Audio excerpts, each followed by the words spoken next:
Hey everyone, welcome back to another episode of the Infatuasian podcast. Thank you so much for joining us. Today we have a very special guest calling in from South Korea. So we may need a little help with interpretation again. So we have back with us our good friend Jumi. Hey Jumi. Ooh, thanks for having me back. Oh, I'm glad you're back. I was wondering, you were in Korea for so long. You weren't replying to my text. I thought you didn't want to do this anymore. No. I was having too much fun in Korea. Yeah, you were. Yeah, but that's part of the story is that you didn't get to see Rolling Quartz. The last time we interviewed was in April, and then they came to San Francisco on May 11th, and you were on a flight to South Korea at the exact same moment.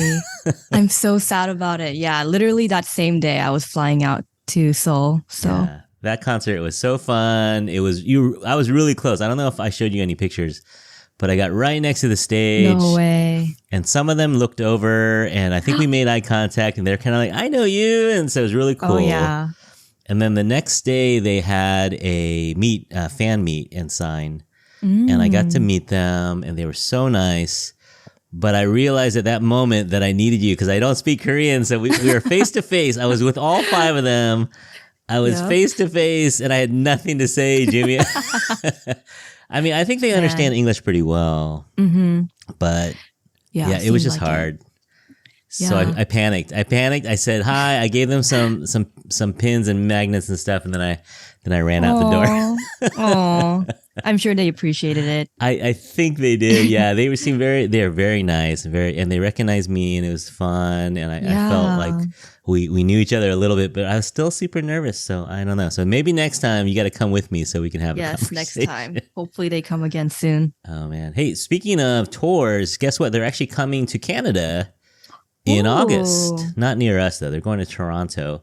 Okay. But they're going to perform at Toronto's Korean Festival in August 25th to 27th.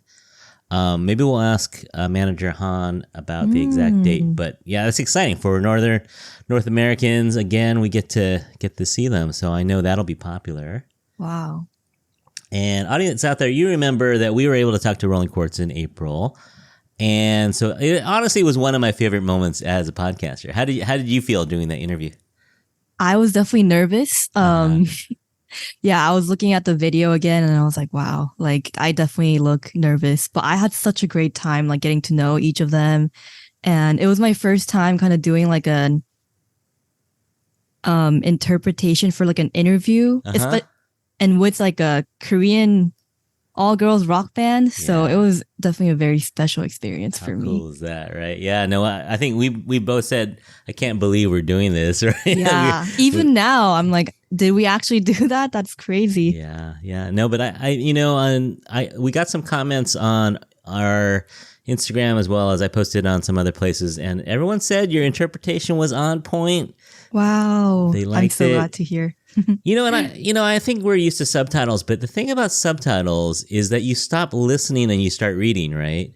Yeah. And so there's something about, I don't know if it's the best format for a podcast, but there's something about hearing their complete answer, their intonations, the way they say things, and then hearing it in English. Like you listen a little more carefully to the Korean. Yeah. Because with subtitles, once the subtitles come on, I'm just reading. I'm not really listening. Yeah, me too. I'm like tuning out, my eyes are fixated on the words. Yeah, so I think the podcast format kind of worked. I don't know. It was kind of cool. Definitely and I got to play some of their music. I don't know if you heard the whole podcast, but I played a bunch of their songs, and I thought it really worked. I did hear.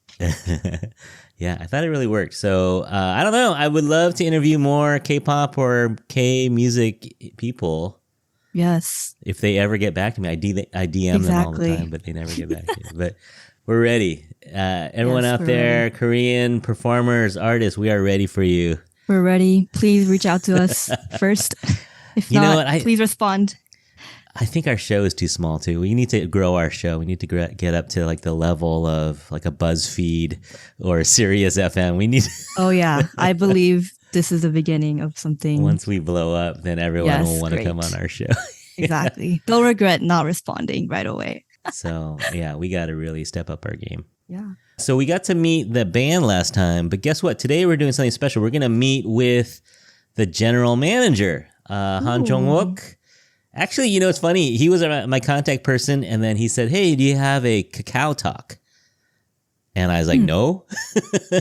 He goes, "Well, that's what we use in Korea. You should get one." So I started one. Oh, is that why you have Kakao Talk? Yeah, he's my only friend on there. You want to be my friend? I only have one friend. Oh yeah, of course.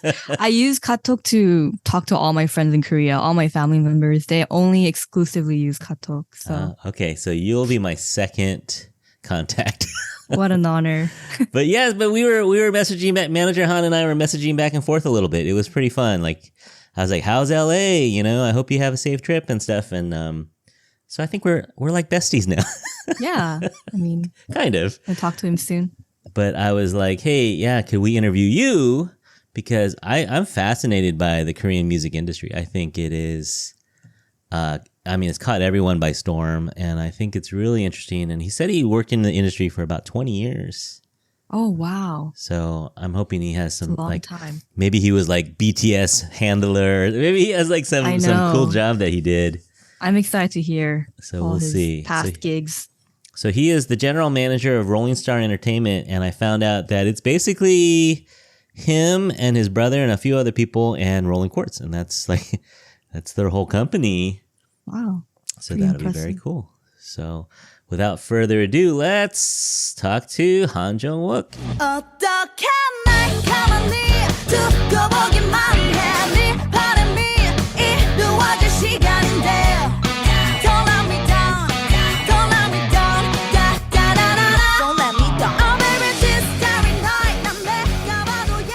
So, calling in from Seoul, South Korea is General Manager at Rolling Star Entertainment, Han Jeong-wook. Welcome, Manager Han.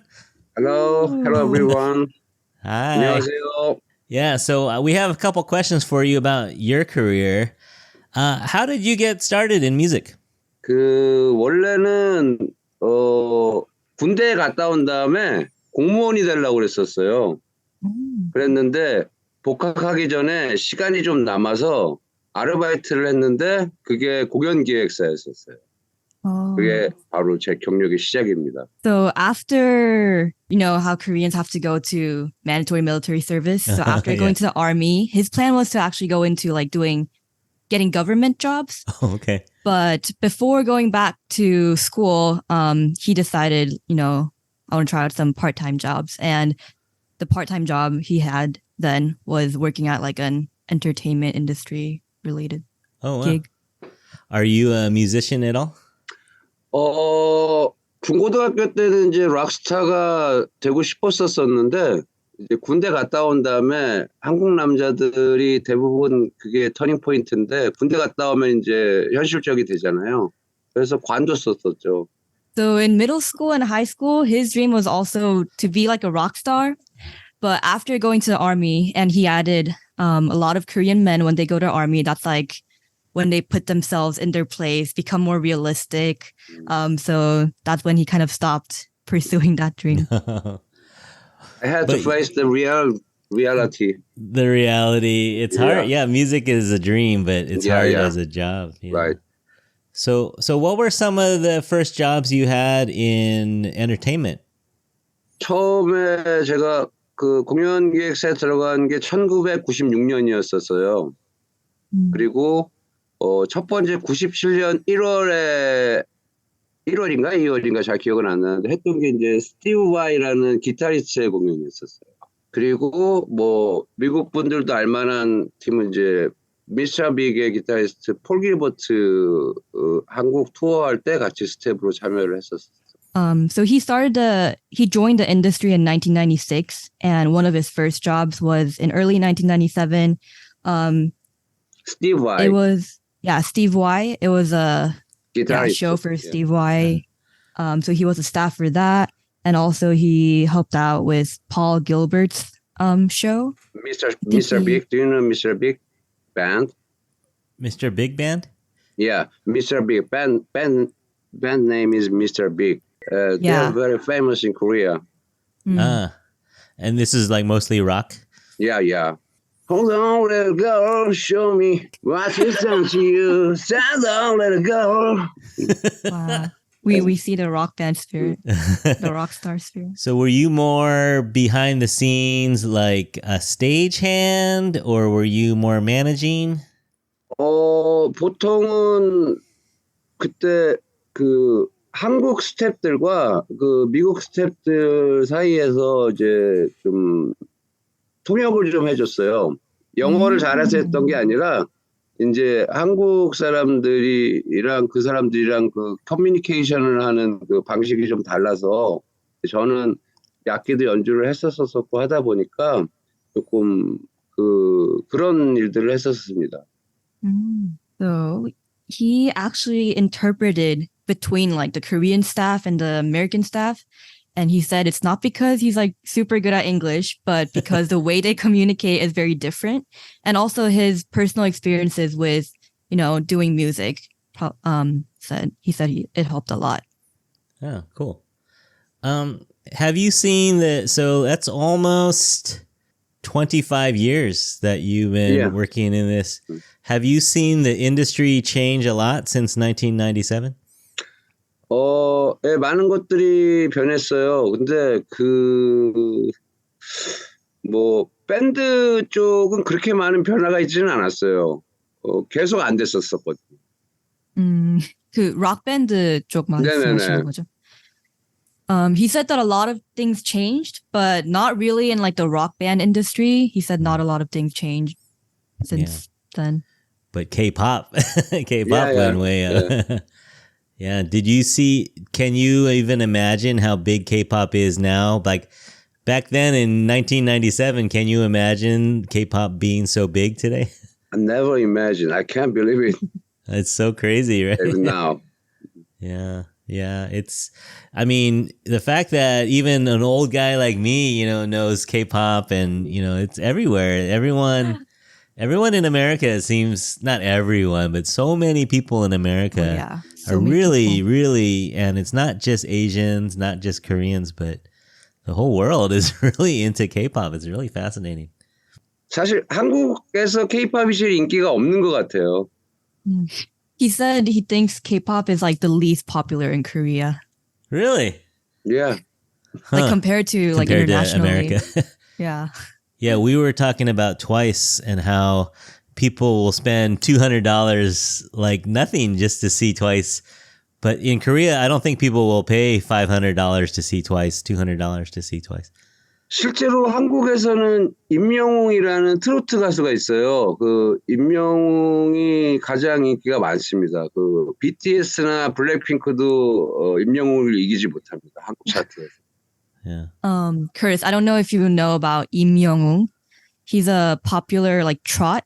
Oh, okay. I don't know how to pronounce it. Yeah. Trot, trot singer. Yeah. He said that he's probably more popular than BTS or Blackpink. Yeah, it's amazing. It's really amazing. But I think in Korea, rock kind of went down a little in 2005. It started to maybe go down a little. Do you start to see, with Rolling Quartz, are you starting to see a little increase in Koreans liking rock music? 이게 뭐라고 말씀드려야 될지 잘 모르겠는데 사실은 실제로 한국에서 락 음악이 밴드 음악이죠. 밴드 음악이 그렇게 잘 안 되진 않았어요. 잘 되는 편이었었어요. 사실은 안 된다고 생각하는 거는 헤비한 음악들, 헤비 뮤직이 사실은 안 됐었었지. 그냥 대중들한테 친숙한 소프트한 락 음악들은 항상 잘 됐었어요. 그래서 어떤 사람들은 밴드 음악에 대해서 사실 편견이나 이런 게 있지는 않거든요. 오직 근데 시끄러운 음악들에 대해서는 제가 느끼기에는 어느 나라나 다 시끄러운 음악을 좋아하지는 않는 것 같아요. 근데 어쨌든 저는 이제 어쨌든 헤비한 음악을 조금 사람들에게 친숙하게 만들고 싶어하는 마음이 있고 우리 롤링 쿼츠 멤버들도 그런 마음으로 지금 하고 있는 거라서 계속 열심히 좀 시도를 잘 되든 안 되든 잘 되게끔 하려고 시도를 하고 있습니다. He said Korean band music used to be pretty good, just not heavy metal kind of band music. So soft rock bands would always do like decently well. And he thinks it's not necessarily because there's like huge like prejudice against like rock music in general, but heavy metal is kind of loud, and not a lot of countries, not just Korea, but like people don't usually prefer like super, super loud music. But his hopes is that through Rolling Quartz, they will make heavy rock music more like familiar and more comfortable with the general audience. So yeah, that's his hope. 그래서 사실은 어떤 매니아들은 왜 더 시끄럽게 안 하냐고 얘기하기도 했거든요. 그래서 사실은 그렇게 못해서 안 하는 게 아니라 우리는 조금 이런 헤비 뮤직이 조금 대중들에게도 좀 다가갈 수 있게끔 하기 위해서 수위 조절을 좀 하고 있는 상황입니다. He said that certain like very passionate fans they asked like, why don't you guys do it louder? Why don't you guys go louder? And he said it's not because they can't, but because their hopes is to be able to reach the general audience and kind of, ease them into like the rock music world. That's why they don't go as loud as they could. Yeah, you're kind of in between, there's like Dreamcatcher is a little bit rock, right? And then you're on the other side, more rock, but still a little K-pop, like a little the aesthetic of your band and just the way you market it is similar to K-pop, but the music is a little more on the rock side. So I think Dreamcatcher is maybe the hardest K-pop group, and then you guys are kind of like a in between K-pop and rock a little bit.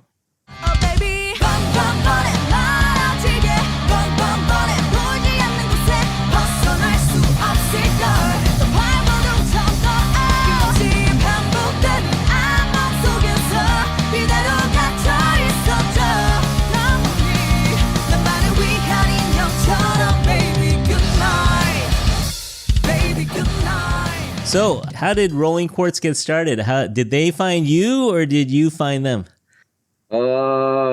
Actually, we are looking for each other. Oh. 사실은 우리도 조금 서로가 필요했다고 생각합니다. Yeah, he says he believes that they both believe that they needed each other. Huh. So they had just thought about being a band, and you were looking for a band, and it just worked out. What sorts of things do you do? Like, I saw you at the concert, and you do everything from doing the wires to setting up the instruments to getting water and doing sound. Like, you do everything, but what sorts of things do you do for the band on a daily basis?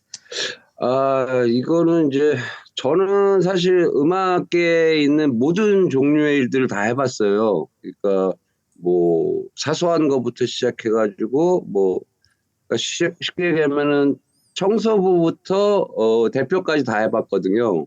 그래서 여기서 벌어지는 이제 모든 일들 다 알고 있으니까.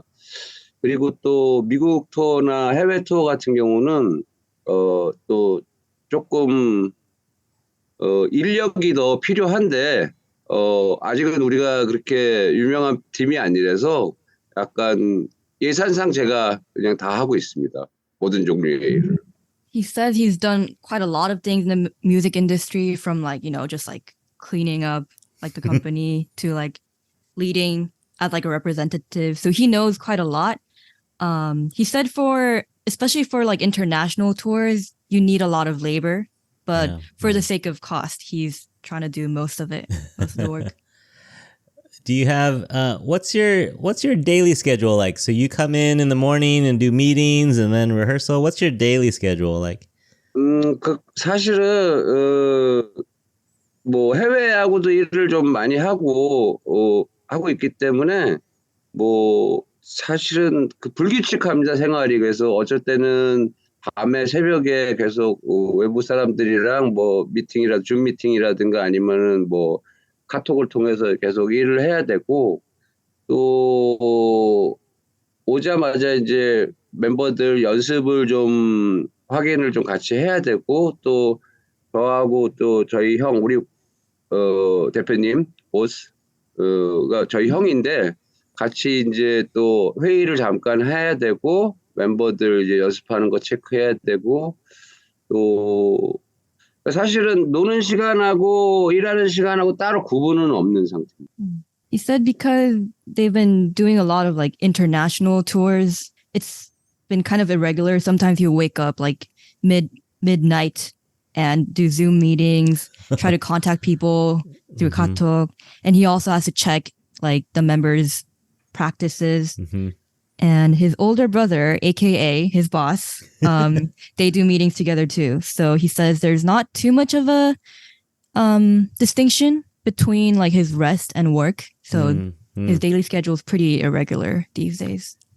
And you were saying the band comes in around 1 o'clock, 2 o'clock, and how long do you guys practice?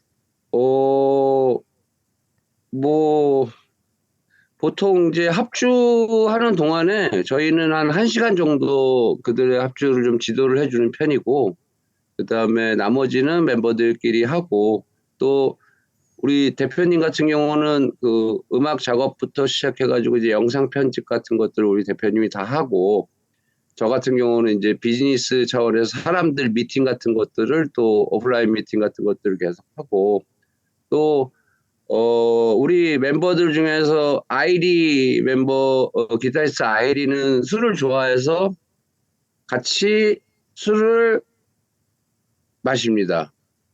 거의 일주일에 2번 정도. He says for him, he goes in to check like the band's practice for maybe about an hour. And then the rest of the practice time, it's just the members practicing. His boss, aka his older brother, he does a lot of the music stuff and he also edits the videos himself. Oh wow. And for Manager Han, he does a lot of like the business aspect of things, so like conducting like offline meetings, things like that. And he also added Iree loves drinking, so they go out to drink like twice a week. So.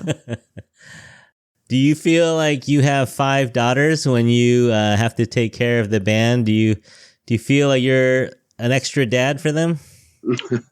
저기 뭐라고 해야 되나 50-50라고 해야 되나 그런 느낌들이 있기도 하고, 그래서 어쨌든 일로 만났으니까 그 조금은 어쩔 때는 친구처럼 어쩔 때는 또 이제 아주 무서운 사람이 되기도 해야 되거든요. 애들 뭐 시키려면은 모질게 해야 되는 부분들이 있어서 좀 그렇게 한데, 이제 아까 좀 얘기했었어야 되는 부분들이긴 한데, 아이리 같은 경우는 그 사실은 제가 옛날에 레이블을 운영했었을 때 뭐 주미 씨는 아시겠지만은 세월호 사건 있었었던 후에 한 1년 반 정도 우리나라에서 모든 행사나 공연 같은 것들이 다 금지가 좀 뭐 정부에서 못하게 하는 것도 약간 있었지만 나머지 이제 애도 기간이라서 사람들 정서상 이제 공연을 할 수가 없었던 상황. 그때 이제 우리 회사가 좀 망했거든요. 그래가지고 그때 모든 밴드하고 뮤지션들이 다 이제 떠났는데 아이리만 이제 남아 있었었어요. 그래서 너도 그냥 가라, 네가 갈 길 가라 그랬었는데 자기는 남겠다. 그래가지고 그러면은 해줄 수 있는 게 없는데 그랬는데도 괜찮다. 자기는 일단 있겠다. 그래서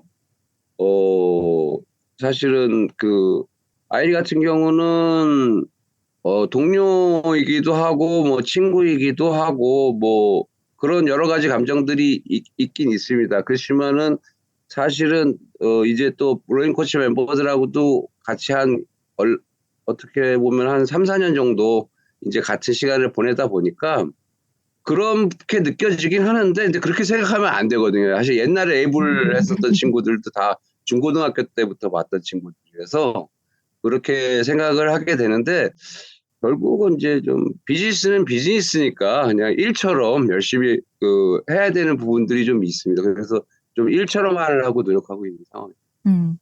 Yes, so he said that his effort, their effort, it's like 50-50. And since it's a work setting though, sometimes he's like a friend, but sometimes there are times where he needs to be more strict and kind of like, be the scary boss.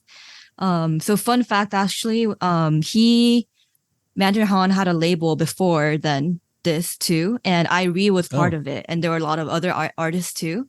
But after the Sewol ferry incident in 2014, I believe, after that incident, about like a year and a half, to mourn all the people that had passed away from that incident, there weren't a lot of like events or shows going on. So slowly the label failed, and everyone in the label, all the artists, fans, they all left except for Iree. And so manager Han was like, you go your own way. But Iree was like, no, like, it's okay. And he was like, no, you should go. But Iree was like, no, I'm going to stay with you guys. So yeah, that's kind of how, I guess, like the very beginning or like the story before Rolling Quartz. And they've been together for like 3-4 years now.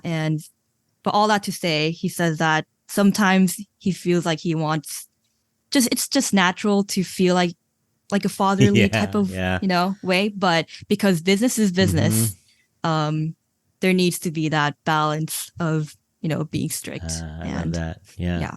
Yeah, everyone loves Iree. How can you not like Iree? They're great.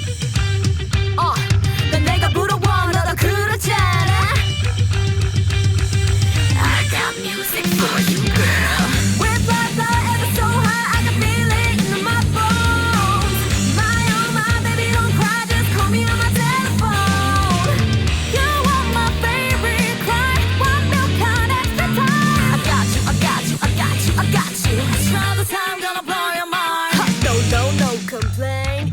Moving on to the recent U.S. tour, I know you have to feel good, right? Do you feel pretty good about the U.S. tour? Everything went pretty smooth? 미국 투어 사실 다 너무 좋았었어요. 일단은 같이 일했었던 페이크 스타도 너무 좋았고, 그 다음에 무엇보다도 롤링 쿼츠 팬분들의 그 반응 같은 게 너무 뜨거워서 사실은 되게 조금 재미있었었고, 음식들도 다 맛있었어요. 약간 짜긴 했는데 저는 좀 짠 거 좋아해가지고 모든 게 다 좋았어요. He said everything was like amazing. It was amazing to work with Fake Star. They loved seeing the fan responses. It was just overall a lot of fun. And, food was pretty salty, but he likes salty. So it was all good. It was amazing. I mean, I don't know, Manager Han, I don't know if you told you, but Jumi, on May 11th, when you came to San Francisco, Jumi went to Seoul. Yeah, right. So she didn't get to see you, yeah. But I know the Diadem were so happy to see you. I'm on a few different groups, like different Rolling Quartz fan groups, and everyone is so happy. Every time a new video, like a new YouTube comes out, everyone gets excited to see it again. 팬분들이 K-pop 베이스로 해서 오시는 팬분들이 있었고, 그다음에 이제 약간 락 메탈 좋아하시는 팬분들이 있어서 약간 그 두 종류 팬이 있어서 그 부분들도 되게 재미있었습니다. 그래서 마치 관객들이 부모님들과 자식들이 같이 온 것 같은 느낌이었었어요. 그래서 너무 좋았어요. He said they're from the fans that attended the concert. There were fans from like more the K-pop base and also from like the rock metal base. So he felt that it seemed like the parents and the children were like both here, kind of. Yeah. So he really enjoyed and appreciated that part. Yeah, I was standing next to a dad with his 17-year-old daughter, and they were together. Yeah, that's the way it is. Was there any surprises for you when you came to America? Something you did not expect? 사실은 영화를 통해서 미국에 대해서 너무 많이 봤기 때문에 그냥 다 영화에서 본 거랑 비슷했어요. 그래서 특별한 건 없었었고, 모든 게 다 좋았는데 딱 한 가지 조금 그랬던 거는 이제 밤에 제가 이제 담배를 피우니까 호텔 앞에서 이제 담배를 피우고 있으면은 어떤 사람이 나타나요. 그래서 some guy came to me, gentleman, do you want marijuana, 뭐 cocaine, 뭐 something like that, blah blah 막 하거든요. 그래서 때문에 그 이제 한국에서는 불법이니까 대마초 같은 거는 한번 해보고 싶기도 했는데 한국에서는 이제 그 추적 기술이 발달해서 6개월치까지 다 나오잖아요. 그리고 외국에서 피고 온 것도 한국에서 걸리고 해서 그냥 해보고 싶었는데 꾹 참았어요. Yeah, America's different. Yeah. He said that because he's seen a lot of American movies, it was honestly not that different from the movies and nothing like super special. He said everything was good, but one thing was, so Manager Han describes himself as a smoker. So he was smoking in front of the hotel and yeah, like random people would come up and suggest like, hey, do you want cocaine, marijuana? Like, do you want to do drugs? But you know, drugs are illegal in Korea. Really and illegal, when yeah. you do drugs, they can like track like what do you call them? Yeah, they can basically track your body and just see Yeah, if you've yeah. done drugs ever like in the past like 6 months. In your hair So, and stuff. Yeah. Yeah, so he said he was honestly a little curious, but you know, it's illegal in Korea, so Yeah. he was able to. 해보고 싶었었어요, 사실은. Yeah, he keeps saying he really wanted to try it. No, don't. But was each city very different, or is it pretty similar from city to city? 완전히 달랐어요, 서로. 그래서 그 지역 특색이 있어서 특히 이번에는 많은 도시를 한 게 아니라 7개 도시를 했는데 서로 간에 이제 좀 거리가 있다 보니까 조금 그 각 지역마다 특징 같은 것도 좀 정확하게 느낄 수 있는 그런 마치 이제 한국에서도 경상도, 뭐 전라도, 충청도 사람들 성격 다르듯이 그 각 지역마다 사람들 그런 것들이 조금씩 달라서 그다음에 이제 팬분들이 서로 저기 반응하는 방식도 조금 달라서 재미있었어요. 확실히 이제 조금 락메탈 쪽에 좀 그런 팬들이 좀 많이 온 데가 있었었고 또 약간 K-팝 쪽 사람들이 많이 온 데가 있었어가지고 그 다른 리액션도 굉장히 흥미로웠었어요. Yeah, he said that it was pretty different, like city by city, city from city.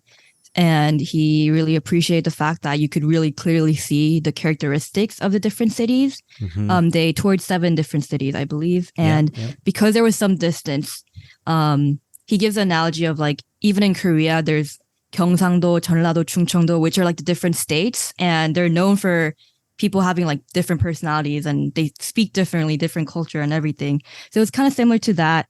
And one thing that was cool was the fans' responses were also different city by city because some shows had more like rock metal fans and in some shows there were more like K-pop based fans. So it was fun to see how the fans' responses were even different.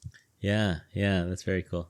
All right. I saw an exciting announcement that you guys are coming to Toronto in August. 예, 맞습니다. 그 8월 말에 가게 되는데 곧 이 정확한 이제 세부 내용 공지가 올라갈 예정이고요. 그 아마 캐나다 토론토 한인 대상으로 원래 하는 거였었는데 무료 행사인 것 같아요. 그래서 가까운 데 계시는 분들은 와주시면 좋을 것 같습니다. Yeah, so they're 있습니다. performing in the end of August. 2 shows? Yeah, 2 shows. Details are TBA. Okay. It's for Koreans in Toronto, but it seems like it's free. So. Oh, wow. All right. Do you have other plans for 2023 or still in the works? 일단은 지금 음반을 제작하고 있어요. 음반 녹음 중이고요. 그 다음에 투어 유럽 투어하고 또 다시 미국 투어를 계획을 하고 있는데 아마 올해 말 아니면은 내년 초쯤에 진행되지 않을까 싶습니다. Yeah, so they're working on a new album right now. So they're recording an album. And also, you might have heard, but they're planning a Europe tour as well as possibly another North America tour. And if it happens, it would probably happen end of this year or like early next year. Wow, that's big news. I'm on a discussion group for Rolling Quartz, and everyone says, "When are you coming to Europe?"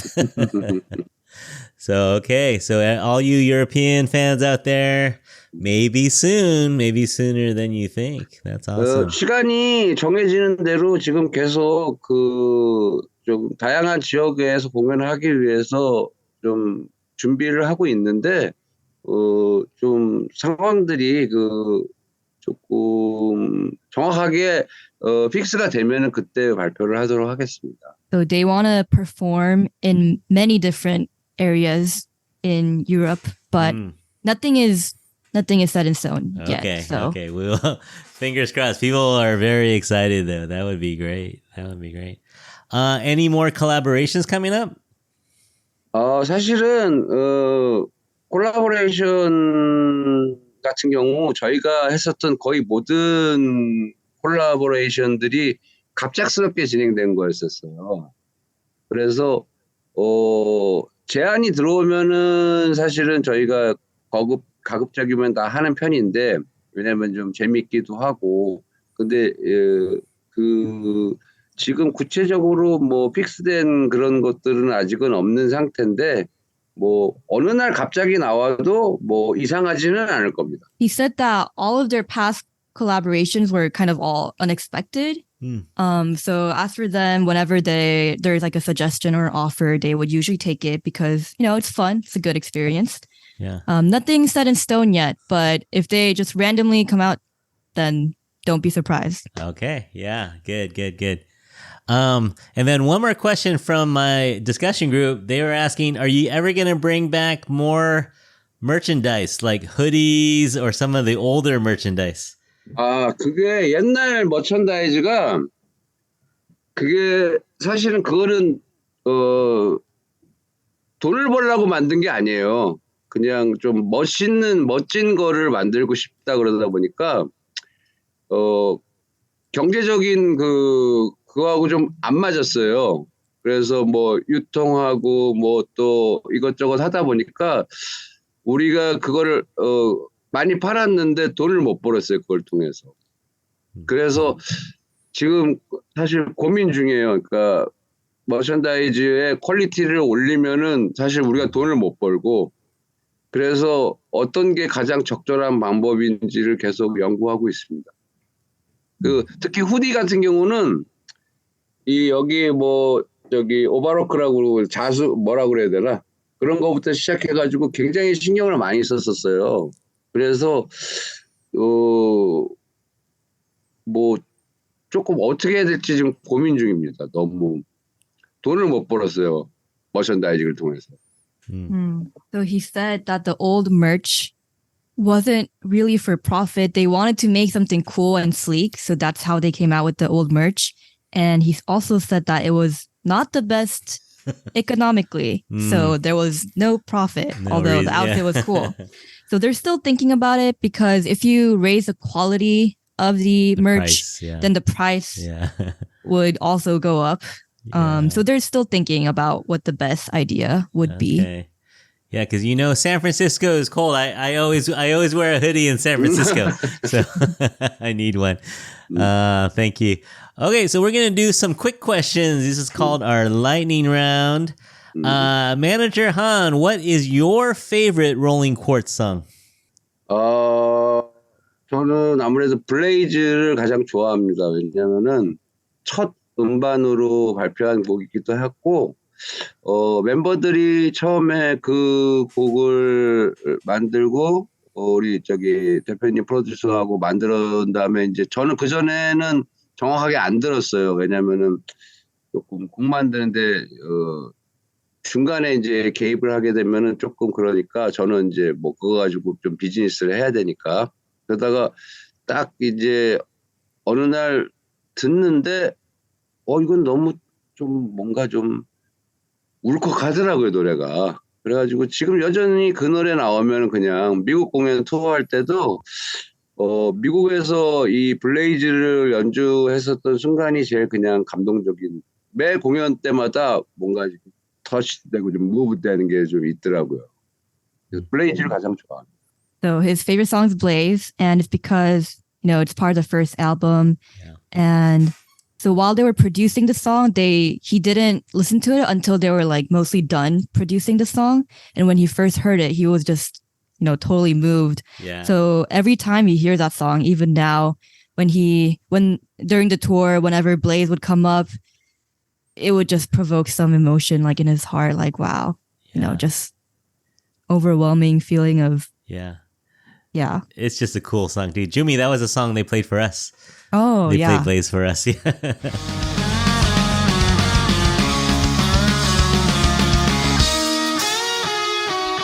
누구도 쉽게 가질 수는 없어 너도 알잖아 그래서 더 빛이 나는 거야 숨이 멎을 것 같던 고통의 시간들이 끝을 향해 가고 있잖아 Hey, besides Rolling Quartz, who is your favorite band or group? 저는 메탈리카를 좋아해요. 그리고 본조비를 좋아합니다. 옛날 사람이라서 그런지. 그리고 사실 좋아하는 밴드는 굉장히 많은데 메탈리카는 제가 그 메탈리카 팀의 메탈리카는 제가 다큐멘터리까지 다 봤거든요. 그리고 그 다큐멘터리 안에서 멤버들끼리 서로 싸우는 장면부터 시작해서 제임스 해필드 같은 경우는 밴드를 이탈해서 6개월 동안 이제 한국말로 잠수 탄다고 그러죠. 그 잠수도 타고 또 라스울리랑 또 밤낮 같은 사람이 또 찾아도 가고 뭐 해서 또 되게 어쩔 때는 뭐 유명한 사람들이긴 하지만 어린애들처럼 싸우더라고요. 되게 유치하게. 근데 이제 저는 그거를 실제로 밴드 레이블을 운영하면서 그거 다 경험하거든요. 사람들은 뮤지션들은 뭔가 좀 더 거룩하고 고차원적인 거 가지고 싸우는 줄 아는데 사실은 굉장히 사소한 것 때문에 싸우기도 하잖아요. 그래서 그런 거 보고 굉장히 좀 공부가 많이 되기도 했고 또 좀 내가 밴드 같은 거 제작하고 운영하고 그럴 때 저런 그 갈등 상황들을 많이 극복해야 되는구나 해가지고 음악도 좋아했지만은 그들의 어떤 삶의 애티튜드 이런 것들까지 좀 좋아하게 되었습니다. 그래서 메탈리카를 가장. He said his favorite band/artists are one of them's Bon Jovi. Bon Jovi, yeah. Yeah, the band. And then the other is Metallica. Metallica, yeah. Yeah. And he's seen a documentary about them actually. And one of the scenes is James kind of running away, ghosting all the members. And then the other member, Lars, goes out to find him. Yeah. So you would think that musicians fight over just things that are more, I don't know, holy or fight for like the greater good kind of. But when you look into conflicts that occur in bands, people fight over like stupid things, like the smallest details.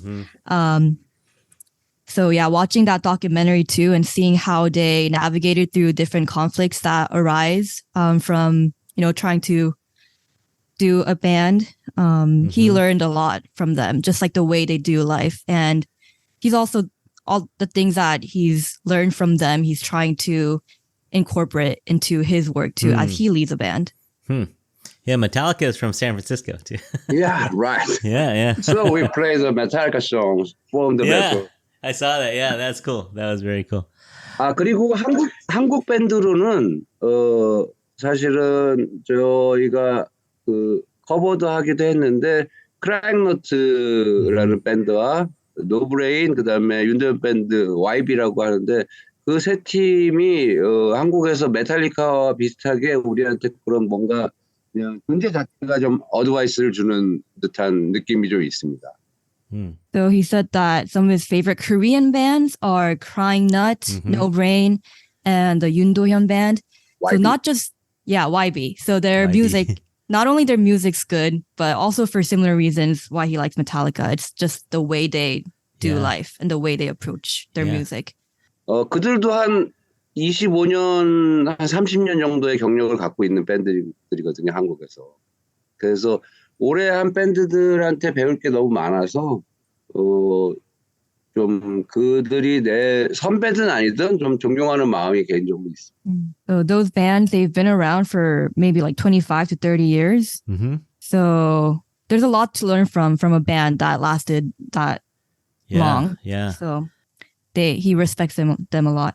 And you play with them sometimes, right? I think Rolling Quartz is playing at a festival with Crying Nut. Not at the same time, but different stage, but you're going to play in the same festival. That's cool. Yeah. Okay, so, running a band is kind of like running a family. Which member, so Adam, Youngan, Hyunjang, Jayoung, or Iree, which one of them causes you the least amount of trouble? Like, which one do you not have to worry about at all? 그러니까 사실은 멤버들 중에서 이건 솔직한 이야기인데 말썽 피우는 멤버는 없어요. 그리고 대부분의 멤버들이 다 성실하고 그다음에 많은 사람들이 어떻게 생각할지 모르겠지만은 지금의 한국의 그 뮤지션들은 다 어렸을 때부터 이제 조기 교육을 받기 때문에 뭐 예술 고등학교, 뭐 예술 대학교 이런 부분들에서 이미 하드 트레이닝을 어느 정도를 하고 이제 나오기 때문에 조금 그런 기본적인 연습 같은 거를 하기 위한 어떤 그 성실함 같은 것들이 다 멤버들이 있는 상태라서 그리고 걔네들이 청춘을 술 먹고 노는데 보낸 게 아니라 학교에서 트레이닝하는 그 습관이 많이 들었기 때문에 어떻게 보면은 그냥 일반적인 젊은 사람들이 하는 것처럼 놀지는 않고 있습니다. 그냥 약간은 어떨 때는 오타쿠처럼 애니메이션 같은 걸 본다든가 아니면은 뭐 게임을 한다든가 요 정도 수준의 저거지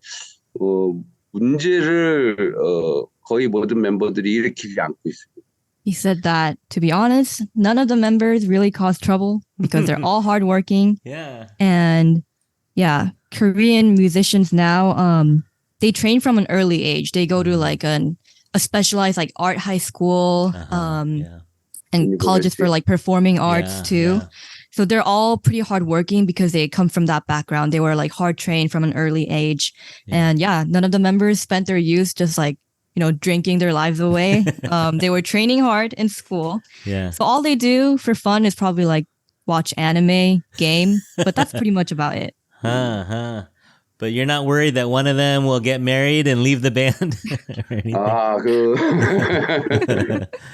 그거는 뭐 사실은 뭐 그것까지 뭐 저기 할 수 있는 건 아니잖아요. 밴드가 회사가 컨트롤할 수 있는 영역은 아니니까 뭐 그 자연스럽게 뭐 그거는 개인적인 뭐 자유와 판단의 영역이니까 그건 뭐 회사가 어떻게 할 수 없죠. 뭐.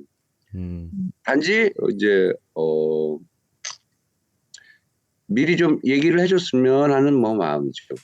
He said that, if that happens, they can't really stop them or control them. Of course. Yeah. I mean, marriage, it's really up to the individual. So, if that happens, they're ready to embrace it. But please give like a notice, a little notice if it happens.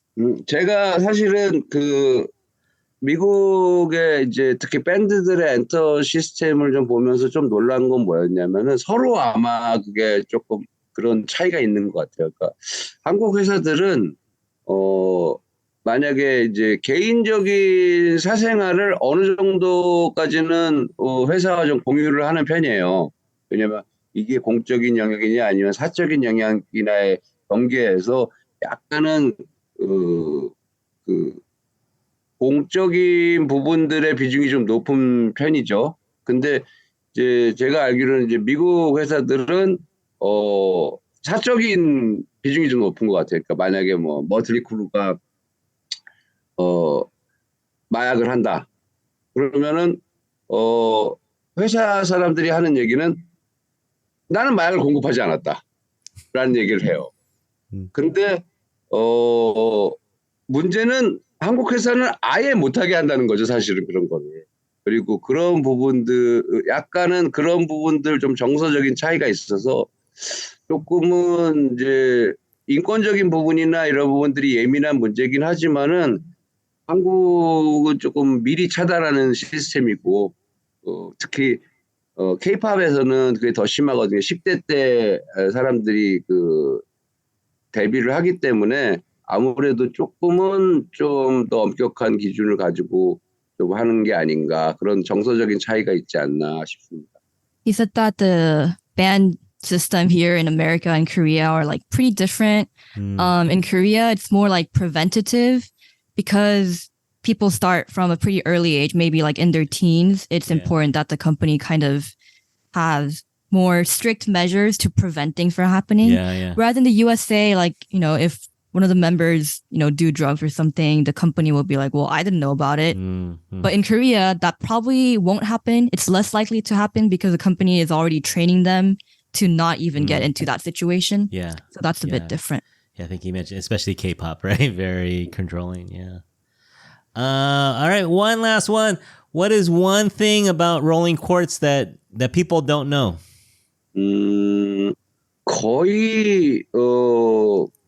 거의 보여지는 거하고 차이는 없는 거. 사람들이 모르는 게 거의 없을 거라고 저는 봐요. 왜냐면은 사실은 인위적으로 뭔가를 저희가 뭐 SNS 활동을 하든 아니면은 뭐 공식적인 활동을 하든 간에 인위적인 걸 전달하면 사람들이 알더라고요. 어느 순간. 그래서 사실은 사람들이 모르는 롤링쿼츠의 다른 생활은 특별히 없다라고 말씀드리고 싶습니다. 거의 모든 것들. 그리고 이제 저희 우리 형 보스하고 저하고도 좀 지론이 조금 모든 걸 좀 솔직하게 표현하자는 거거든요. 왜냐하면은 없는 이미지를 사람들한테 전달하고 싶지는 않기 때문에 거의 99% 사람들한테 전달되고 있고 모르는 게 아마 없을 거라고 생각됩니다. You said that Rolling Quartz, what you see is what you get. What you get is what you see. So there's probably not a lot of things that fans don't know about Rolling Quartz because transparency is very important to them. And if you try to do something that's not really you, something more artificial and just unnatural, people will notice that. People will notice that if you're doing something that doesn't suit you. Yeah. So what he talks a lot about with his brother, aka his boss, is that they want to be as candid and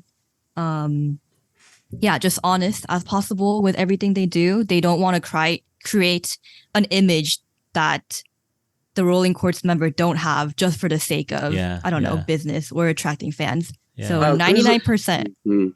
거의 굳이 얘기 말씀드리자면은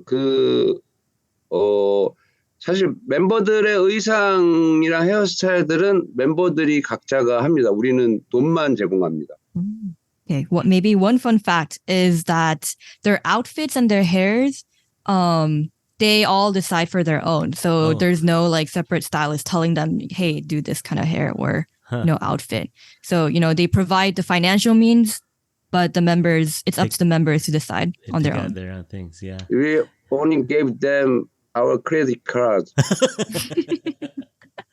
That's dangerous. That's a dangerous thing. But all right. Hey, that's about it for us. Thank you so much for coming on with us. Thank you so much. If you come back to America, don't forget us, okay? Yeah, okay. No problem. Yeah. Okay. So make sure you say hello to everyone for us. And let us know when you're coming back, and maybe we can maybe spend more time in San Francisco, and we can hang out and have a dinner or something. Okay. All right. So see, anything else, Jumi? Or? 주미 씨도 다음에 또 가게 되면 한번 볼 수 있었으면 좋겠어요. 네, 너무 좋아요. 저번에 못 가서 너무 아쉬웠어요. 네네. 다음에 꼭 뵙도록 하겠습니다. You should bring Jumi on your next tour with you. She can do the interpretation for you. Really? Yeah, yeah. How much pay? Oh, she's Cheap. cheap. Yeah, she's very I'm cheap. cheap. Really? Oh, okay. Yeah, you could afford her. Oh, man. Okay, well, thank you so much, Manager Han, and say hello to all the girls for us, and we will talk to you soon, yeah? Thank you so much for inviting me. Of course, yeah. It was a pleasure to meet you. I'm glad I met you in person, but yeah, we'll do some more next time we see you. 예, 다음에 또 뵙겠습니다. 네, 다음에 감사합니다. 봬요. 감사합니다.